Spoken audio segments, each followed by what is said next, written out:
If they would have accepted my $8.5 million offer for this building, there would be no Alphaland.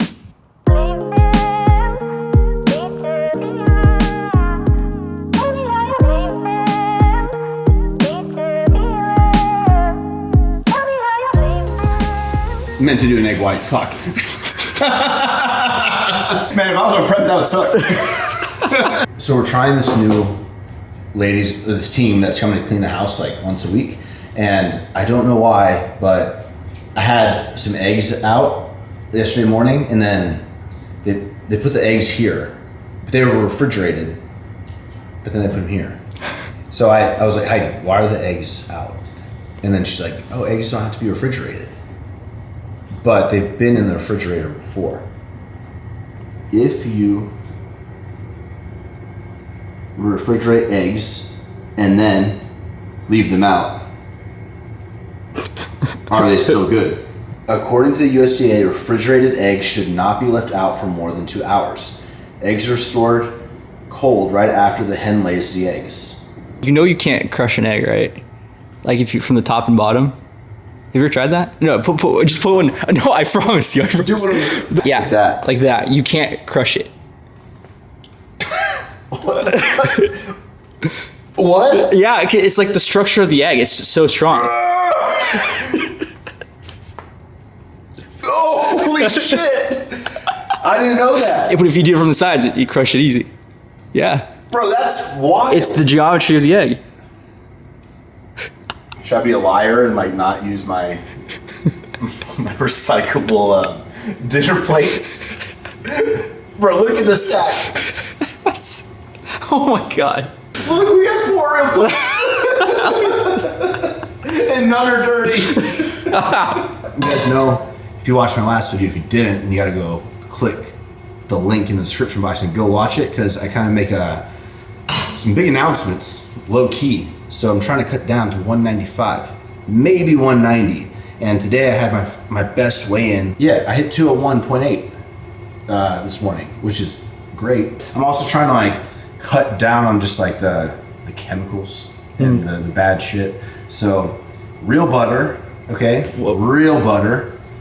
But see, this is why like eating this way, by cutting out like the butter spray and like there's just a lot of those things, it's almost like you almost have to have higher fat. Like I can't be on like 40 grams of fat and like make that work. So if I'm gonna be cooking with like olive oil and butter and stuff like that, then it's gonna add some macros, right? So like obviously you have to lower the carbs. So what happens when you're low carb is like you finish it and then normally you like go to your bowl of oatmeal and it's like, oh. That was like 2 seconds ago. Forgot the Tabasco sauce. That's how fast I ate it. I like to really let the craving build up. The lid making a little sound. You think about the condensation on the matte can and the drip down the 3D.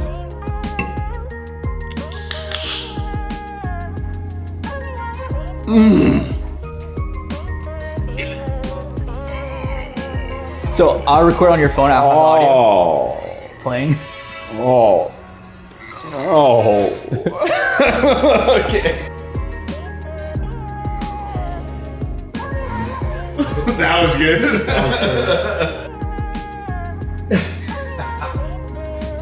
Fuck it. Damn, that looked good, bro. That's some good lighting.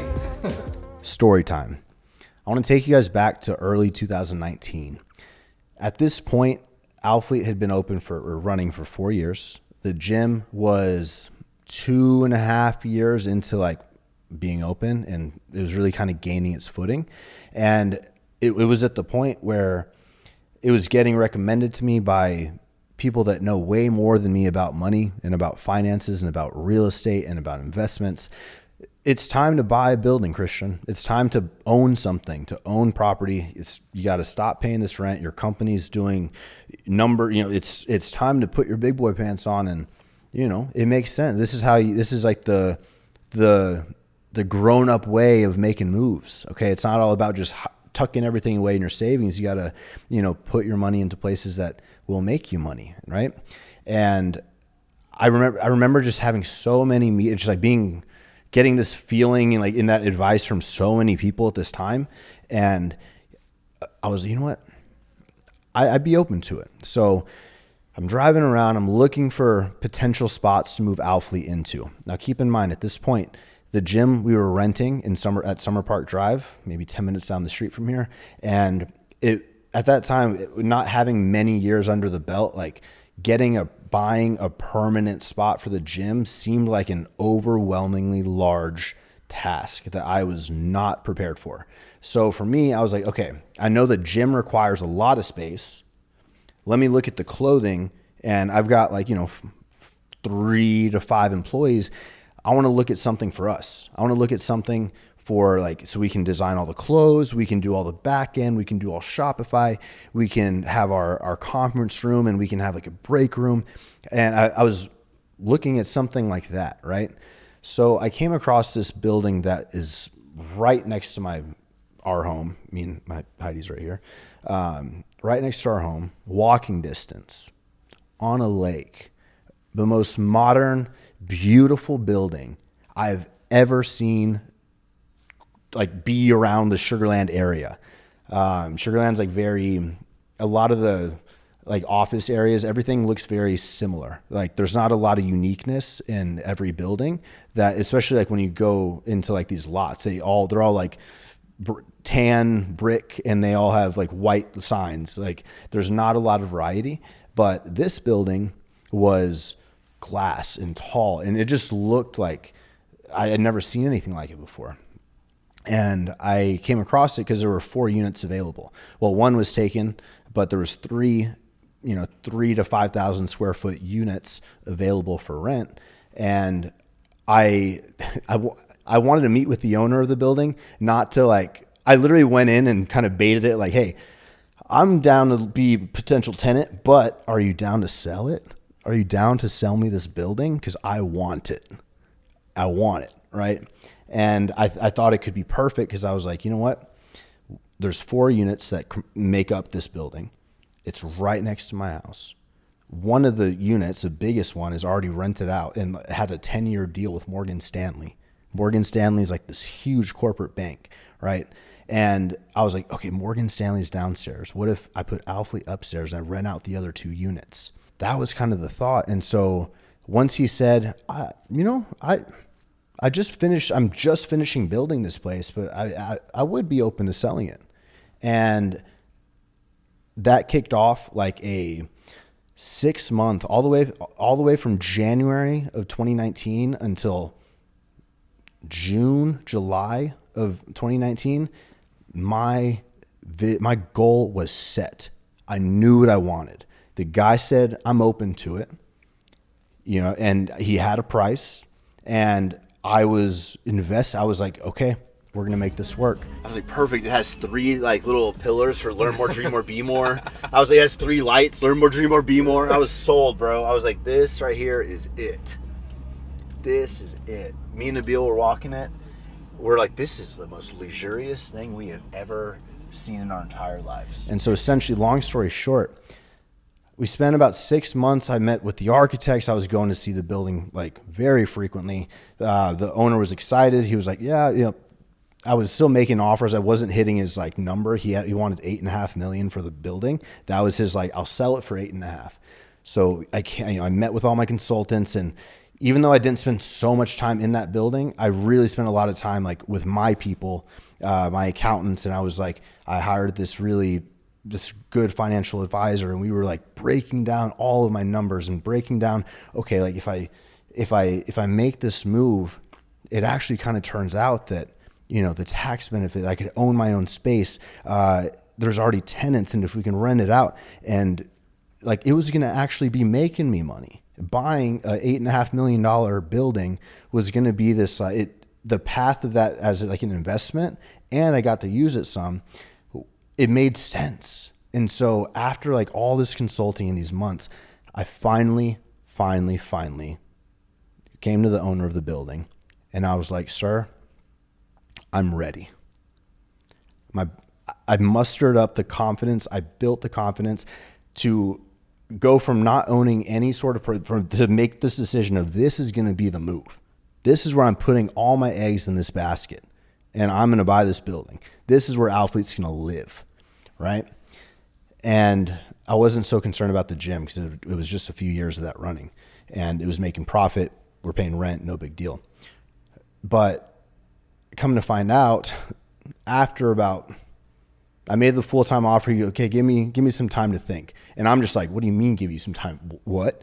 Like, you just said it's 8.5, and I just finally offered you $8.5 million, the full 100% price of what you were asking for. Like, what do you mean? Comes back to me, right? 6 months, I had my floor plan mapped out. I had everything mapped out. I was waking up in the morning, like, with this is my motivation, right? This is my next, I'm focused on this. I'm going to document the whole process. I'm so excited. The guy goes, you know what? I want to keep it. So that's why I offered $8.5 million to purchase this building. I grew the balls to do that. Just to get no. Just to get a fucking never mind. Not even a no, just like, you know what? On second thought, I know I asked you for 8.5, and I know you're finally, after 6 months, agreeing to pay 8.5. I know you hired architects. I know you designed your floor plan. I know your now wife designed her floor plan. But I'm going to keep it. You want to be a tenant, though? No. Fuck you. That's what he said. I'm like, what? Fuck off. A tenant, bro. Yeah, I'm like, that's really? Throwing hands at that point. For real. It's like he didn't take me seriously at the first interaction because he was like, what the fuck? I was like 20. I was 25? No, 24, about to turn 25. But then after, like, then he finally got the message. He was like, oh, you're kind of serious. Oh, you made an offer. Oh, you know, and then, yeah, whatever. I just remember, like, Heidi had just moved from San Antonio to Houston. She was, like, looking at spots for herself, right, kind of like at the same time. And it was like the same day she got accepted for her place that she's moving into for her business. And that same, and I was, oh my God, babe, that's so great. Let's celebrate. And then I was like, guess what I heard today? I heard that this fucker doesn't want to sell me the damn building now. Okay. And I was crushed.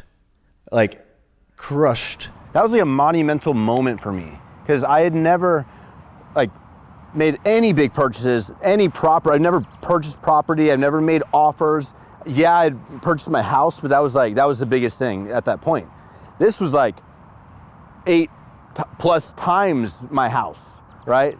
And to make that commitment, to get the approval with the bank, to like do all of that, and then just be like turned down at the very last minute, it sucked. Like, I felt like I wasted 6 months of all of this, just like dreaming and just like imagining what was gonna be. And it was like my motivating thing when I wake up. All right, I got to figure this out for the building today. I got to get this sorted. I got to get my finances together. I need to do this. And that's all I was thinking about. And just to have someone say like, you know what? Nah. Like that, I didn't know how to feel because it was like I couldn't have done anything else in that moment. And like to make, like, there's nothing. And when everything's completely out of your control like that, it was wild. It was a very weird experience. And I just remember laying in my warehouse, going back to Summer Park Drive. Heidi's there, Max was there, my employees were just laying on the boxes. Oh, the fuck, man. My dream. And like, no matter what anyone said, I didn't care to hear it because like it's not what I wanted to hear. I wanted to hear offer accepted. Here's the keys. Do your thing. Start your office build. My landlord at the time that I was, he was showing me like a few 20,000 square foot buildings, a few, 40,000, like one 40,000 square foot. He even showed me there was like this one piece of land on the highway that and this is the first time that maybe building Alphaland corporate and the gym was kind of an idea. He showed me this like 3 or 4 acre lot down the street, not too far from here actually. And I even like went through some steps with that to figure out that, oh, I'm capped out at like a 40,000 square footer. And I was like, oh, I can't ship the clothes out of here. Like it's not big enough. That's not going to work. And so I just kept hitting like all of these dead ends with all of these options. And I was just like, I don't know. I just felt like that was a huge waste of this year so far.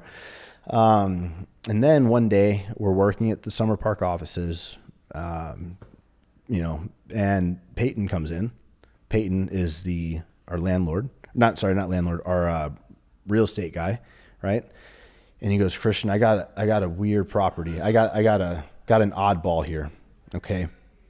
I know I've shown you option B, C, D, E, all that. And none of them have worked out, but I'm about to show you something that's really different if you're open to hearing it.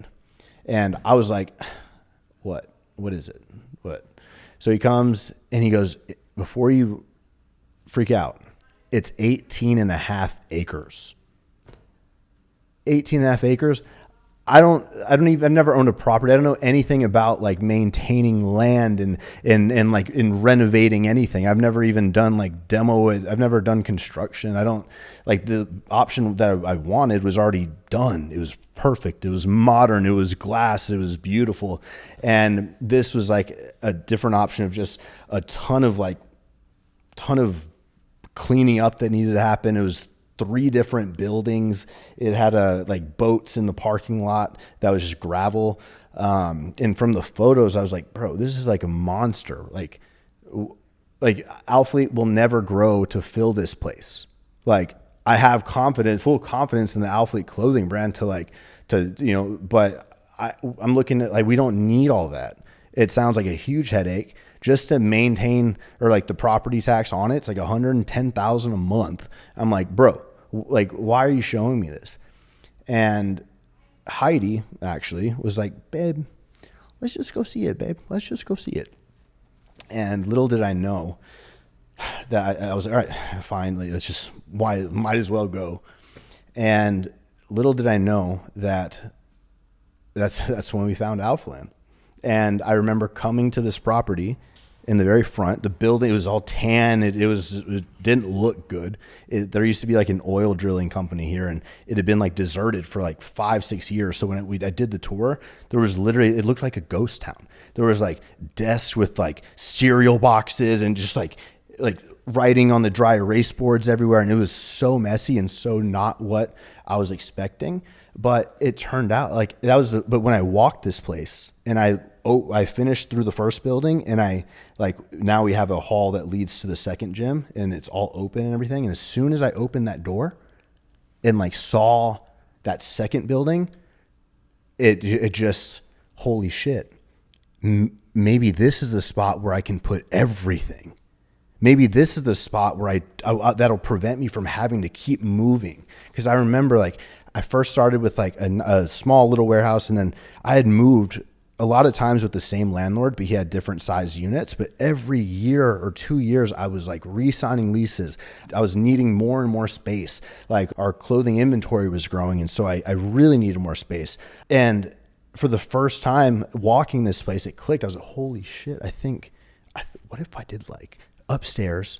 On the first building, I did all of Alphalete, right? I know it's extra space. We don't need that much, but if we did Alphalete here, we did the gym downstairs, and then we had a second gym because we had the space. And you could even do like a third kind of like CrossFit box in the back. Holy shit. What if that turned into the parking lot? Oh my. And then when I heard the price of this building, ironically, 8.5, the same exact price. Well, it was 11, but I got it down to 8.5. The same exact price as the building that I thought was going to be it. And it's crazy to think that if that option 1 would have worked out, this wouldn't be Alphaland. We'd probably still be running for the gym at the spot. I'd be working in that beautiful building, right? But in renting out 3 of the units, making some money a year. But we wouldn't have gone through what we went through the last 4 years. we wouldn't have learned. Like, I think that the build of this place and just the 2 years of managing and running Alphalete, like from the shack, on top of everything that with COVID and everything that this place taught me, and as much money that I may have like dumped in or like wasted, or I could have probably saved if I did it over again, like the lessons there, now I feel like I could literally do anything. No like stress is too stressful. No scenario like throws me over the edge, because I've been through worse. And like, I can tell you with full confidence that I would not be saying this if that first option would have worked. And it's such a crazy big blessing that what I was so down in the dumps about. So I was bitching and moaning and just, oh, Heidi got her spot. I didn't get my spot. I just wasted 6 months. Like, fuck, like what? Right? Like, if that would, it's just mind blowing. So like, what I want to get, my point I want to get to you guys is like, there may be times in your life where you really feel like you're putting all your eggs in one basket. I hope you do feel that way, because I feel like that's a sign of taking a risk. And I don't think enough people take risks. But if that for you is into a job, if that's into a move, if you're going to move across the country, if you're going to move across the world for an opportunity, or if and say you do and that doesn't work, or say like last minute, you know what, I got to pull that option for you, and all of your hopes and dreams are there and it feels like it just crumbles. I've been there, man. I have been there. And when you're in those situations, it's okay to sulk a little bit. It's okay to lay on the boxes in your warehouse and like, fuck, just like be down in the dumps. But the key is, guys, you cannot let yourself stay there for too long. Feel the emotion, get it out of your system, but you have to be like you have to keep going. Then, okay, that didn't work, shit, but what's next? What's the next option? Is there another option? I'm going to keep looking. I'm going to wake up and I'm going to keep looking for another option. And maybe you're not going to really like initiate the search for something, but maybe, you know what, instead of that, maybe that's a sign. So let me just focus on what I'm doing, which is really what I did. Let me just focus in on the work I've got on growing the brands, and I'll send my landlord or my real estate guy, if he finds anything, bring it. I told him, bring it to me, bring me options. All right, keep it going. And whether you're like really hunting for it or not, like the options that will come to you are more than not going to be perhaps something that you never would have even imagined. And don't lose faith when you feel those crumbling moments, guys. Because, but like with that said, you can't just be in your feelings and all upset and like not keep moving. If you do that, then yeah, you ain't going anywhere. Like then opportunities aren't going to come. And it's crazy that when this place got shown, like it wasn't having everything in one and all this, like it wasn't even a thought. Like I wasn't even thinking about that. But sometimes when something presents itself, something will just click and something just makes sense. And then like, I don't know, it's a crazy story, but I'm constantly reminded of this feeling of feeling so defeated.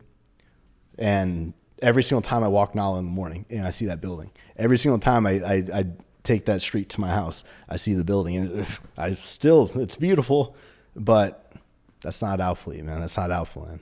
And there would be no Alphaland if that would have worked. So that's the story today, guys. I hope you enjoyed this video. Thank you so much for watching. We'll see you in the next one.